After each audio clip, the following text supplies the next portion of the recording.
Hi friends, പുതിയൊരു വീഡിയോയിലേക്ക് എല്ലാവർക്കും സ്വാഗതം.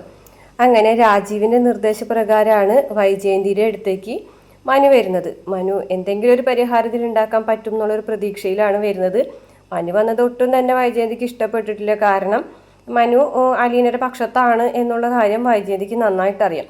പക്ഷെ മുത്തശ്ശിയെങ്കിലും എന്തെങ്കിലും നല്ലൊരു കാര്യം പറയും, അല്ലെങ്കിൽ പോസിറ്റീവായിട്ടുള്ള മറുപടി ഉണ്ടാവും എന്നൊക്കെ വിചാരിച്ചിട്ടുണ്ടെങ്കിൽ മുത്തശ്ശിനെ കാണും. മുത്തശ്ശിക്കും അലീന പോയാൽ മതി, പിള്ളേർക്കും അലീന പോയാൽ മതി, അങ്ങനെ എല്ലാവർക്കും അലീന പോയാൽ മതി എന്നുള്ളൊരു അഭിപ്രായമാണെന്ന് മനസ്സിലാക്കിയപ്പോഴാണ് മനു തീരുമാനിക്കുന്നത്. എന്നാൽ അലീന ഇവിടെ നിന്ന് പോകട്ടെ, വേറൊരു ജോലി അലീനയ്ക്ക് ശരിയാക്കി കൊടുക്കാമെന്ന് വിചാരിച്ചിട്ട് തന്നെയാണ് ബാലേന്ദ്രൻ്റെ അടുത്ത് വന്ന് പറയുന്നത്. പക്ഷെ അവിടെ നിന്നും ശരിക്കും ഞെട്ടിയിട്ടാണ് മനു തിരിച്ചിറങ്ങുന്നത്. ബാലേന്ദ്രൻ അത്രയ്ക്ക് വാശി തന്നെയാണ് നിൽക്കുന്നത്.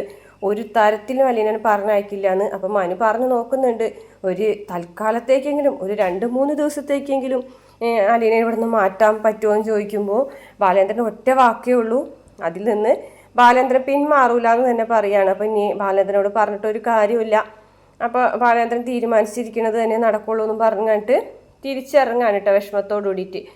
അങ്ങനെ താഴേക്ക് വരുമ്പോൾ വൈജയന്തിയും മക്കളൊക്കെ കാത്തു നിൽക്കുകയാണ് എന്താണ് മനുവിനോട് പറഞ്ഞിട്ടുള്ള തീരുമാനം എന്ന് അറിയാനായിട്ട്. അങ്ങനെ മനു താഴത്തേക്ക് വരികയാണ്. അപ്പോൾ താഴത്തേക്ക് വരുമ്പോൾ വൈജയന്തി ചോദിക്കുന്നുണ്ട്, എന്ത് പറഞ്ഞു നിൻ്റെ അങ്കിള്? അവള് പറഞ്ഞയക്കാന്ന് പറഞ്ഞോ? നീ വലിയ ആളായിട്ട് പോയതാണല്ലോ എന്നൊക്കെ പറയാൻ കേട്ടോ. അപ്പം മനു പറയുന്നുണ്ട്, നമ്മൾ വിചാരിച്ചതുപോലെ ഒന്നുമല്ല കാര്യങ്ങൾ. അങ്കിള് ഞാൻ അങ്കിളിനോട് പറഞ്ഞു നോക്കി അലീനനെ മാറ്റാനായിട്ട്. പക്ഷേ അങ്കിൾ ഒരു തരത്തിലും സമ്മതിക്കുന്നില്ല, ഒരു തരത്തിലും നമ്മൾ പറയുന്നതിനോട് യോജിക്കുന്നില്ല. അലീന ഈ വീട്ടിൽ നിൽക്കട്ടെ എന്ന് തന്നെയാണ് അങ്കിളുടെ തീരുമാനം എന്ന് പറയുകയാണേ. അപ്പോൾ വൈജയന്തി പറയാണ്, അങ്ങനെ അങ്കിളുടെ തീരുമാനം മാത്രം ഇവിടെ നടക്കൂലല്ലോ, ഇന്ന് തന്നെ എനിക്ക് അവളെ ഇവിടുന്ന് പറഞ്ഞയക്കണം, എന്നിട്ട് വൈജയന്തിക്ക് ഇനി വിശ്രമമുള്ളൂ എന്ന് പറയാൻ കേട്ടോ. അപ്പോൾ മനു പറയുന്നുണ്ട്, ആണുങ്ങളോട് കളിക്കുമ്പോൾ സൂക്ഷിച്ച് കളിക്കണേ ആൻറ്റി എന്ന് പറയും. അപ്പോൾ വൈജയന്തിക്ക് ദേഷ്യം വരികയാണ് കേട്ടോ മനു പറയണ കേൾക്കുമ്പോൾ. അതെ, ഇത് വൈജയന്തി പോക്കിരിയും ബാലേന്ദ്രൻ പോക്കിരിയും തമ്മിലുള്ള പ്രശ്നമാണ്. അപ്പോൾ നിങ്ങൾക്കിടയിലുള്ള എന്തോ ഒരു പ്രശ്നത്തിൻ്റെ പേരിലാണ് ഇപ്പോൾ ഈ സംഭവങ്ങളൊക്കെ നടന്നുകൊണ്ടിരിക്കുന്നത്. അലീന ഈ വീട്ടിൽ നിന്ന് പോകണം എന്ന് ആഗ്രഹിക്കാത്ത ഒരേ ഒരാൾ അങ്കിള് മാത്രമാണ്. പക്ഷേ എന്നിട്ടും അലീനനെ പറഞ്ഞയക്കാനായിട്ട് നിങ്ങൾക്ക് ആർക്കെങ്കിലും പറ്റുന്നുണ്ടോ എന്ന് ചോദിക്കുകയാണ്. എടാ, ഈ പ്രശ്നം ഈ വീട്ടിലുണ്ടാക്കിയതിന് ഉത്തരവാദിത്വം നിനക്കും കൂടിയാണ്. കാരണം നീയല്ലേ അവളവിടെ പോയിട്ട് കൊണ്ടുവന്നത് എന്ന് പറയട്ടോ. അപ്പം പറയും, അത് ഞാൻ പോയിട്ട് കൊണ്ടുവന്നെന്ന് പറഞ്ഞിട്ടുണ്ടെങ്കിൽ മുത്തശ്ശനും കൂടെ പറഞ്ഞിട്ടല്ലേ ഞാൻ അലീനനെ കൊണ്ടുവന്നത്. പിന്നെ അവൾ ഈ വീട്ടിൽ പ്രശ്നങ്ങളൊന്നും ഉണ്ടാക്കിയിട്ടില്ലല്ലോ ഇതുവരെ. അവൾക്ക് ഈ വീട്ടിൽ നിന്ന് നിങ്ങളെ കൊണ്ട് പ്രശ്നങ്ങൾ ഉണ്ടായിട്ടുള്ളൂ. എന്നിട്ടും നിങ്ങൾ അവൾ പോകണമെന്ന് വാശി പിടിക്കുന്നത് എന്തിനാണെന്ന് എനിക്ക് മനസ്സിലാവുന്നില്ല.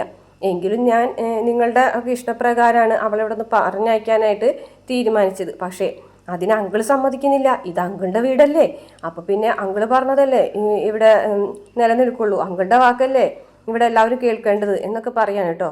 അപ്പോൾ വൈജയന്തി പറയാം, അങ്ങനെ ഇപ്പം നിൻ്റെ അങ്കിളുടെ വാക്ക് കേൾക്കാനായിട്ട് ഞങ്ങൾ തീരുമാനിക്കുന്നില്ല. ഉറപ്പായിട്ടും അവളെ ഈ വീട്ടിൽ നിന്ന് പറഞ്ഞയക്കും. നീ എന്നെ പറഞ്ഞയച്ചാൽ മതി, നീ തന്നെ ചെല്ല് അവളുടെ അടുത്തേക്ക് എന്ന് പറഞ്ഞു കണ്ടിട്ട് നീ അവളോട് പറഞ്ഞു നോക്ക് വേഗം പോകാനായിരുന്നു പറഞ്ഞിട്ട് മനു അലീനയുടെ അടുത്തേക്ക് പോകുന്നുണ്ട് കേട്ടോ. അലീനയുടെ അടുത്ത് ചെല്ലുമ്പോൾ അലീന കിച്ചണിൽ ഇങ്ങനെ ഒട്ടിങ്ങി തളർന്ന് ക്ഷീണത്തിലിരിക്കുകയാണ് കേട്ടോ. അപ്പോൾ അത് കാണുമ്പോൾ തന്നെ മനുവിന് ഭയങ്കര സങ്കടമാവാണ് കേട്ടോ. അപ്പോൾ മനു അലീനയോട് ചോദിക്കുന്നുണ്ട്, നിനക്ക് എന്താ പറ്റിയത്? നീ എന്താ ഇങ്ങനെ ഒരു അവസ്ഥയിലിരിക്കുന്നത്? നീ എന്തിനാ കരയുന്നതെന്നൊക്കെ ചോദിക്കുന്നുണ്ട്. അപ്പോഴേക്കും പെട്ടെന്ന് അലീന ഇങ്ങനെ എഴുന്നേറ്റ് നിൽക്കുമ്പോൾ അലീന അങ്ങനെ വീഴാൻ പോവുകയാണ്. വീഴാൻ പോകുമ്പോഴത്തേനും മനു ഇങ്ങനെ പിടിക്കുന്നുണ്ട് കേട്ടോ. എന്ത് പറ്റി നിനക്ക് എന്ന് ചോദിക്കാൻ കേട്ടോ. ഒന്നുമില്ല മനു ഏട്ടാ, എൻ്റെ ഇവിടെ നിന്ന് പറഞ്ഞയക്കരുതേ മനു ഏട്ടാ എന്നൊക്കെ പറയാൻ കേട്ടോ. അപ്പോൾ നമ്മൾ മനു ചോദിക്കുന്നുണ്ട്, നീ എന്താ ഇങ്ങനെ പേടിച്ച് കരയുന്നത്? നിന്നെ ആരെങ്കിലും പേടിപ്പിച്ചോ, അല്ലെങ്കിൽ നിന്നെ ആരെങ്കിലും ഭീഷണിപ്പെടുത്തിയോ എന്തെങ്കിലും പറഞ്ഞിട്ട് എന്ന് പറയട്ടോ. ഇല്ല, എന്നെ ആരും ഭീഷണിപ്പെടുത്തിയിട്ടോ പേടിപ്പിച്ചിട്ടോ ഒന്നുമില്ല. പക്ഷേ എനിക്കിവിടെ നിന്ന് പോകണ്ട മനു ഏട്ടാ, എനിക്കിവിടെ തന്നെ നിന്നാൽ മതി എന്ന് പറയാണ്. അപ്പോൾ വൈജയന്തി അല്ല മനു പറയാണ്, ആൻറ്റിക്കും പിള്ളേർക്കും മുത്തശ്ശിക്കും വരെ നീ ഇവിടെ നിൽക്കണ്ട എന്നുള്ള അഭിപ്രായമാണ്. പിന്നെ നീ എന്തിനാണെങ്കിൽ ഇത്ര അപമാനം സഹിച്ച് ഈ വീട്ടിൽ നിൽക്കുന്നത്? നിനക്ക് വേറെ എവിടെയെങ്കിലും പോയാൽ ജോലിക്ക് നിൽക്കാൻ പറ്റൂലേ എന്ന് ചോദിക്കണം. അങ്കിള് പോകണ്ടെന്ന് പറഞ്ഞതുകൊണ്ട് മാത്രമാണോ നീ ഇവിടെ നിൽക്കുന്നത് എന്ന് പറയാം കേട്ടോ. അതിന് മറുപടിയായിട്ട് അനില കരച്ചിൽ തന്നെയാണ് കേട്ടോ. കരച്ചിൽ എന്ന് പറഞ്ഞാൽ ഭയങ്കര കരച്ചിലാണ്. മനുവിന് അലീനയുടെ കരച്ചിൽ കണ്ടിട്ട് സഹിക്കാൻ പറ്റുന്നില്ല കേട്ടോ.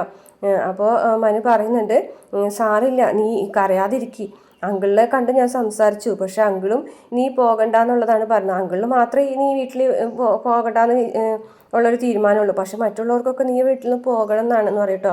അവരെല്ലാവരും കൂടി ഇനി നിന്നെ എന്താ ചെയ്യാൻ പോകുന്നത്, നിനക്ക് വല്ല രൂപമുണ്ടോ എന്നൊക്കെ ചോദിക്കാനിട്ടോ. അപ്പോൾ പറഞ്ഞു അവരെല്ലാവരും കൂടെ എന്നെ തല്ലിക്കൊന്നോട്ടെ, എന്നാലും ഈ വീട്ടിൽ നിന്ന് ഞാൻ പോകൂല എന്ന് പറയാനിട്ട്. ഇതൊന്നും മനുവിന് ഇതൊക്കെ കണ്ടിട്ട് മനസ്സിലാവുന്നില്ല കേട്ടോ.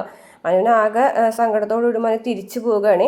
തിരിച്ചു പോകുമ്പോൾ ബാലേന്ദ്രൻ മുകളിൽ നിന്ന് ഇങ്ങനെ നോക്കുന്നുണ്ട് കേട്ടോ മനു ആണെന്നുണ്ടെങ്കിലും ബാലേന്ദ്രൻ്റെ മുകളിൽ നിന്ന് ഇങ്ങനെ നോക്കിയിട്ട് മനു തിരിച്ച് വീട്ടിലേക്ക് പോവുകയാണ്. വീട്ടിലെത്തിയിട്ട് നമ്മുടെ വൈജയന്തി പറഞ്ഞ കാര്യങ്ങളും അതുപോലെ പിള്ളേർ പറഞ്ഞതും അലീന പറഞ്ഞതായിട്ടും ബാലേന്ദ്രൻ പറഞ്ഞിട്ടുള്ള എല്ലാ കാര്യങ്ങളും നമ്മളെ രാജീവനോട് പറഞ്ഞു കൊടുക്കുകയാണ്. അപ്പോൾ മനു പറയുന്നുണ്ട് അങ്കിളുടെ വീട്ടിൽ നിന്ന് അലീനനെ പറഞ്ഞയക്കാൻ തയ്യാറല്ല. അത് അങ്കിളുടെ വീടാണ്, നമുക്കിപ്പോൾ നിർബന്ധമായിട്ട് അവിടെ നിന്ന് ഒരാളെ പിടിച്ചിറക്കി വിടാൻ പറ്റൂലല്ലോ. അങ്കിള് പറയാണ് അലീന ആ വീട്ടിൽ തന്നെ നിൽക്കട്ടെ എന്ന്. അപ്പോൾ പിന്നെ എനിക്കതിൽ പ്രത്യേകിച്ചൊന്നും ചെയ്യാനില്ലല്ലോ. അപ്പോൾ അവളുടെ നിലപാട് എന്താണ് എന്ന് ചോദിക്കും കേട്ടോ രാജീവൻ. അപ്പോൾ മനു പറയുന്നുണ്ട് അലീന അവൾക്കും പോകണ്ടെന്നാണ് പറയുന്നത്, ഭയങ്കര കരച്ചിൽ. പക്ഷെ ഇതിലെന്തോ സംഭവമുണ്ട്, അതെന്താണെന്ന് മനസ്സിലാവുന്നില്ല എന്നൊക്കെ രാജീവനോട് മനു പറയാൻ കേട്ടോ. അപ്പോൾ രാജീവൻ പറഞ്ഞു ഇതിൽ മനസ്സിലാക്കാനൊന്നുമില്ല, അവളെ അടിച്ച് പുറത്താക്കിയിട്ട് തന്നെ ഇനി ബാക്കിയുള്ള കാര്യങ്ങളുള്ളൂ. അപ്പോൾ മനു പറയുന്നുണ്ട് സൂക്ഷിച്ചു പോണേ കൊച്ചച്ച, ഇതിപ്പോൾ അങ്കിളിന് വയ്യാതിരിക്കുകയാണ്. ആ ഒരവസ്ഥയിൽ നിങ്ങളെല്ലാവരും കൂടിയിട്ട് ഇങ്ങനെ ഒരു കടുംപിടുത്തം പിടിച്ചിട്ടുണ്ടെങ്കിൽ അത് പ്രശ്നങ്ങൾ കൂടുതൽ വഷളാവാനുള്ള ചാൻസേ ഉള്ളൂ എന്നൊക്കെ പറയാൻ കേട്ടോ. അപ്പോൾ അത് കഴിഞ്ഞ ശേഷം മനു അകത്തേക്ക് പോകുമ്പോൾ ഹരി പറയും കൊച്ചച്ചൻ ഇപ്പോൾ അങ്ങോട്ട് പോകുന്നുണ്ടോ? ഞാനിപ്പോൾ പോകും, ഞാനും കൂടെ വരാം കൊച്ചച്ച. മനുവേട്ടനെ കൊണ്ട് വലിയ കാര്യമൊന്നുമില്ല, മനുവേട്ടൻ എപ്പോഴും അവളുടെ ഭാഗത്താണ്, പക്ഷേ ഞാനും കൂടെ അങ്കിളുടെ കൂടെ വരാം, അവളെ നമുക്ക് ഇന്ന് തന്നെ അടിച്ച് പുറത്താക്കാമെന്ന് പറഞ്ഞിട്ട് ഹരിയും രാജീവനും കൂടിയിട്ടാണ് കേട്ടോ വരുന്നത് ബാലേന്ദ്രൻ്റെ വീട്ടിലേക്ക്. അപ്പോൾ അതിന് മുമ്പ് അലീനനെ വീണ്ടും വിളിച്ച് നിർത്തി കഴിഞ്ഞിട്ട് ഇന്ന് വീട്ടിൽ നിന്ന് ഇറങ്ങണം, ഈ ഒരു നിമിഷം പോലും ഈ വീട്ടിൽ നിൽക്കാനായിട്ട് അനുവദിക്കില്ല എന്ന് പറയുന്നത് കേട്ടിട്ട് ബാലേന്ദ്രൻ മുകളിൽ വന്നിട്ട് വൈജയന്തിനെ വഴക്ക് പറയുന്നുണ്ട്. അപ്പോൾ ഇവിടെ ഇന്ന് ഞാൻ വീട്ടിൽ നിന്ന് പറഞ്ഞയക്കും, അല്ലെങ്കിൽ എൻ്റെ പേര് വൈജയന്തി എന്നല്ല എന്നൊക്കെ പറയുമ്പോൾ ബാലേന്ദ്രൻ പറയുന്നുണ്ട് നിൻ്റെ വീട്ടിലെ കൊല്ലപ്പള്ളി വീട്ടിലെ പട്ടിക്ക് ഇട്ടിട്ടുണ്ട് ഞാൻ, അവളെ പറഞ്ഞയക്കാനുള്ള ഒരു അവകാശം നീയില്ല, ഇതെൻ്റെ വീടാണ്, ഈ വീട്ടിൽ അവൾ ഉണ്ടാവും, അതിൽ ഇനി ആർക്കും ഒരു എതിരഭിപ്രായം വേണ്ട, ഉറപ്പായിട്ടും അലീന ഈ വീട്ടിൽ തന്നെ ഉണ്ടാവും എന്നൊക്കെ പറയുകയാണേ. അത് കേട്ടിട്ട് വൈജയന്തിക്ക് അങ്ങ് ദേഷ്യവും കാലിയും വരികയാണ് കേട്ടോ. അപ്പോൾ വൈജയന്തി പറയുന്നുണ്ട് ഈ വീട്ടിൽ ഇവൾ നിൽക്കുന്നുണ്ടെങ്കിൽ എനിക്കതിന് താല്പര്യമില്ല, ഇവള് ഞാൻ ഇന്ന് തന്നെ പറഞ്ഞയക്കും എന്ന് പറയുമ്പോൾ നീ പറ്റുമെന്നുണ്ടെങ്കിൽ ചെയ്യ് എന്നൊക്കെ പറഞ്ഞിട്ട് ബാലേന്ദ്രൻ പോകും കേട്ടോ. അലീന ദേഷ്യത്തോടു കൂടിയിട്ട് വൈജയന്തി നോക്കുന്നുണ്ട്. ഈ സമയത്താണ് നമ്മുടെ രാജീവനും ഹരിയും കൂടി അങ്ങോട്ട് വരുന്നത്. അതോടുകൂടിയിട്ടാണ് അവിടുത്തെ രംഗമൊക്കെ വഷളാവുന്നത്.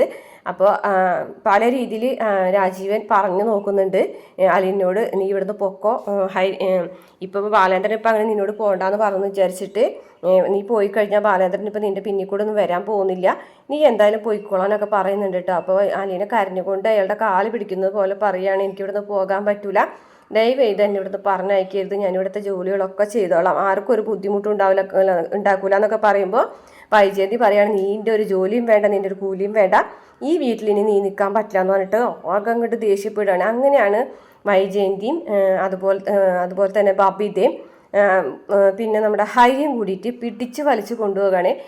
രാജീവനാണെന്നുണ്ടെങ്കിൽ ബാഗൊക്കെ വിട്ട് പുറത്തേക്ക് കൊണ്ടുവരികയാണ്, ഗേറ്റിന് പുറത്തേക്ക് പിടിച്ച് വലിച്ച് തള്ളുകയാണ് കേട്ടോ. കരയാതിരിക്കാനും ബാലേന്ദ്രക്ക് അത് കരഞ്ഞ കേൾക്കുന്നത് കാരണം ബബിത അലീനയുടെ വായ പൊത്തി പിടിച്ചിട്ടാണ് പുറത്തേക്ക് വലിച്ചുകൊണ്ട് പോകുന്നത്. അങ്ങനെ വലിച്ചടച്ച് ഗേറ്റിൻ്റെ പുറത്തേക്ക് തള്ളുകയാണ്. പുറത്തേക്ക് തള്ളണ സമയത്ത് ആൾക്കാരൊക്കെ കൂട്ടം കൂടി നിന്നിട്ട് ചോദിക്കുന്നുണ്ട് ഇതെന്താ ഇതൊരു പെൺകുട്ടീനെ ഇങ്ങനെ പിടിച്ച് പുറത്താക്കുന്നതെന്ന് ചോദിക്കുമ്പോൾ ഇവള് പെൺകുട്ടി ഒന്നുമല്ല, പിശാജാണ്, കുടുംബം തകർക്കാൻ വന്ന പിശാജ് എന്ന് പറയുന്നുണ്ട്. അതിന് ശേഷം ചെന്നിട്ട് ഹരിയും അലീനയോട് മോശമായിട്ട് സംസാരിക്കുമ്പോൾ ഹരിക്കിട്ട് അലീന ഒന്ന് പൊട്ടിക്കുന്നുണ്ട് കേട്ടോ. കാരണം മറ്റുള്ളവരുടെ മുന്നിൽ നിൽക്കുന്ന പോലെയല്ല ഹരിനെ അലീനയ്ക്ക് അപ്പോഴും ദേഷ്യം തന്നെയാണ്. അങ്ങനെ ഒരടി കൊടുക്കുന്നുണ്ട്. അങ്ങനെ അലീനയുടെ ബാഗും സാധനങ്ങളൊക്കെ എടുത്ത് അലീന പോവുകയാണ്. എന്നിട്ട് വൈജയന്തിയോട് പറയുന്നുണ്ട് ഞാനിവിടുന്ന് പോവുകയാണ്, പക്ഷെ ഒരുപാട് വേദനയോട് കൂടിയിട്ടാണ് ഞാൻ ഈ വീട്ടിൽ നിന്നും ഇപ്പോൾ ഇറങ്ങിപ്പോകുന്നത്, അതും എനിക്ക് വേണ്ടിയിട്ടല്ല നിങ്ങൾക്ക് വേണ്ടിയിട്ട് എന്ന് പറയാൻ കേട്ടോ. അങ്ങനെ വൈജയന്തിയും ബബിതയും രോഹിതൊക്കെ ആശ്വസിക്കുകയാണ് കേട്ടോ. അങ്ങനെ അലീനയുടെ ശല്യം തീർന്നല്ലോ എന്ന് പറഞ്ഞിട്ട് പരസ്പരം അങ്ങോട്ടും ഇങ്ങോട്ടും സംസാരിക്കുകയാണ്. രാജീവനും സന്തോഷിക്കുകയാണ് കേട്ടോ. ആ സമയത്താണ് ബാലേന്ദ്രൻ മുകളിൽ നിന്ന് ഈ കാഴ്ചകളൊക്കെ കാണുന്നത്. അലീനെ അടിച്ച് പുറത്താക്കിയ വിവരം ഇവർ തമ്മിൽ പറയുന്നത് കേൾക്കുമ്പോൾ അലീനെ ഇവർ പുറത്താക്കി എന്നുള്ള വിവരം അറിയാണ്. ഉടനെ തന്നെ തൻ്റെ ഡ്രസ്സൊക്കെ പാക്ക് ചെയ്ത് താഴത്തേക്ക് ഇറങ്ങി വരികയാണ് കേട്ടോ ബാബി. അപ്പോൾ അച്ഛനെ കാണുമ്പോൾ അയ്യോ ദേ അച്ഛൻ പോകുന്നു എന്ന് പറയാണ് കേട്ടോ. കൃഷ്ണമോൾ ഓടി ചെന്നിട്ട് പറയുന്നുണ്ട് അച്ഛ അച്ഛ പോകല്ലേ അച്ഛ എന്നൊക്കെ പറയുന്നുണ്ടെങ്കിലും കാര്യമാക്കാതെ കാറിൽ പോവുകയാണ്. അപ്പോൾ രാജീവൻ ഓടിച്ചെന്ന് കാറ് തടയാൻ ശ്രമിക്കുന്നുണ്ട്. പക്ഷെ രാജീവനെ ഇടിച്ചിട്ട് എന്നുള്ള രീതിയിൽ തട്ടിയില്ല എന്നുള്ള രീതിയിൽ ബാലേന്ദ്രൻ സ്പീഡിൽ പോവുകയാണ് കേട്ടോ. ഹരി പിടിച്ച് വലിക്കും രാജീവനെ. അതുകൊണ്ടാണ് രാജീവൻ രക്ഷപ്പെട്ടത്. അലീനയാണെന്നുണ്ടെങ്കിൽ അലീനയല്ല നമ്മുടെ വൈജയന്തി ആണെങ്കിൽ ആകെ ഞെട്ടിത്തെറിച്ചിന് നിൽക്കുകയാണ്. കാരണം ഇങ്ങനെ ഒരു തീരുമാനം ബാലേന്ദ്രൻ്റെ ഭാഗത്തുനിന്ന് ഉണ്ടാവുമെന്ന് വൈജയന്തി പ്രതീക്ഷിച്ചിട്ടില്ല. ആകെ തകർന്നടിഞ്ഞ് നിൽക്കുകയാണ് കേട്ടോ വൈജയന്തി. വീഡിയോ ഇഷ്ടപ്പെട്ട ചാനൽ സബ്സ്ക്രൈബ് ചെയ്ത് സപ്പോർട്ട് ചെയ്യണേ.